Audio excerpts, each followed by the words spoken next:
నమస్కారం NSTV news కి స్వాగతం. నా పేరు సంధ్య. ముందుగా వార్తల్లోని ముఖ్యాంశాలు.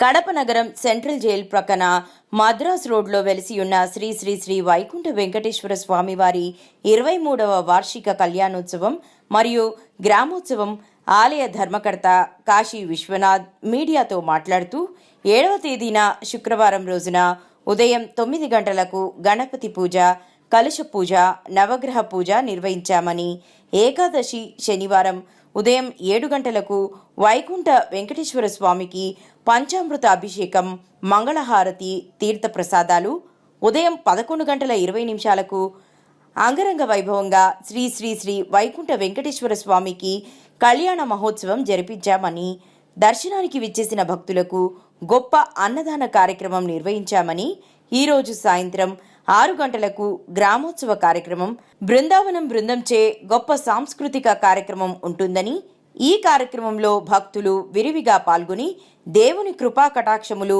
మరియు ఆ దేవుని ఆశీస్సులు పొందాలన్నారు.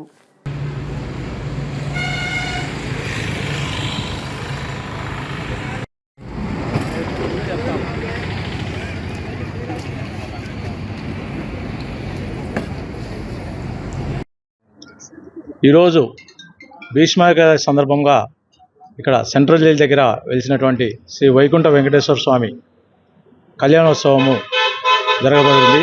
ఇది 23వ వార్షికోత్సవ కళ్యాణము. ఈ 23 సంవత్సరాల నుంచి కూడా ప్రతి భీష్మాయకాదశికి ఇక్కడ కళ్యాణోత్సవం జరుగుతుంది. కళ్యాణోత్సవానికి భక్తులు చాలా అధికంగా వచ్చారు. ఈసారి ఊహించని విధంగా ఎక్కువ సంఖ్యలో భక్తులు వచ్చారు. ఈసారి కళ్యాణోత్సవం సందర్భంగా అక్కడ జైలు ఆవరణంలో, గేట్ ఆవరణంలో వివేకానంద రెడ్డి గారి హత్యకు సంబంధించి ఎంక్వైరీ ఉందని చెప్పి ఆయన పర్మిషన్ తక్కువ ఇవ్వడం వల్ల స్టేజ్ అందరికీ భక్తులందరికీ సక్రమంగా ఏర్పాటు చేయలేకపోయాము. దానికి మా కమిటీ తరఫున అందరికీ క్షమాపణ కోరుతున్నాము. అలాగే వచ్చిన భక్తులందరికీ కూడా భోజనాలు కూడా ఏర్పాటు చేశాము. భక్తులు అధిక సంఖ్యలో వచ్చారు.